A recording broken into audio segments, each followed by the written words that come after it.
सैयदा फातिमा ज़हरा रज़ी अल्लाह ताला अन्हा की वफ़ात के बाद मौला अली ने उनकी वसीयत के मुताबिक दूसरी शादी की। हसन हसीन ज़ैनब अभी छोटे थे।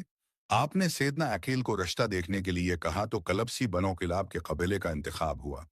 सैयदना अली की ख्वाहिश थी कि कोई ऐसी खातून हो जो शुजाअत, सखावत और इसार की खसूसियात से माला माल हो। बनो कुलाब की खातून फातिमा बंद हजम के घर रिश्ता भेजा तो सरदार हजम अपनी बेबी के पास गए और पूछा कि सैयदना अली का बेटी फातिमा के लिए रिश्ता आया है, क्या आपने अपनी बेटी की ऐसी तरबियत की है जो नबी के खानदान में ब्याही जा सके? रिश्ता कबूल होता ये तो फातिमा बिन्त हजम सैयदा उम्मुल बनीन सैयदना अली के घर जाती हैं तो सैयदना हसन हसैन और फातिमा को गले लगा लेती हैं। सैयदना अली से दरख्वास्त करती हैं कि इन बच्चों के सामने आप मुझे कुछ ही फातिमा मत कहिएगा, उन्हें उससे उनकी माँ याद आ जाएगी। मैं उस घर में उनकी माँ बनकर नहीं आई बल्कि कनीज बनकर आई हूँ। मेरा ये मकाम नहीं कि उनकी माँ की जगह ले सकूं। उसके बाद आपने उन्हें बेटा नहीं कहा बल्कि हमेशा मौला कहती रहें।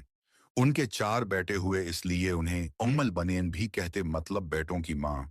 अपने बेटों को हमेशा हसन हसीन अली की सिर्फ इताअत का हुक्म दिया, अदब सिखाया और कहा जो वो कहीं बस हुक्म बजा लाना है, बहस नहीं करनी। ये अहल बीत हैं, हम उनके नौकर हैं। 4 बेटों में अब्बास इब्न अली, अब्दुल्ला इब्न अली, जाफर इब्न अली और उतबैन इमन उस्मान इब्न अली थे। सैयदना अब्बास अलैहिस्सलाम लश्कर हसीन के सपा सालार भी रहे। शजाअत में ये एक मकाम रखते थे, दोनों हाथ से तलवार चलाते थे। जंग सफीन में सैयदना अली ने उनको भेजा तो मोहम्मद बिन हनफिया कहते कि मौला आप सिर्फ अब्बास को क्यों आगे भेजते हैं? तो सैयदना अब्बास कहने लगे, हसन हसीन मेरे अबा की आंखें हैं और मैं तब आमाओ ने इनका बाजू और बाजू हमेशा आंखों की हिफाजत करते हैं। हालांकि उम्र में हसन व हसीन से छोटे थे, मतलब कि ये सवाल भी नहीं बनता। माँ की तरबियत हर मकाम पर झलकती थी। वाकया करबला में जब एक एक करके लश्कर हसीन के सिपाही शहीद होते गए तो सैयदना अब्बास ने मौला हसीन से दरख्वास्त की कि मुझे जाने दें। सैयदना हसीन उनसे तलवारें ले लेते हैं कि बस अब्बास तुम पानी ले आओ। आप पानी लेने जाते हैं तो यजीदी लश्कर इन पर हमला कर देता है, दोनों बाजों काट दिए जाते हैं। वही जिन्होंने हसीन की हिफाजत करनी थी।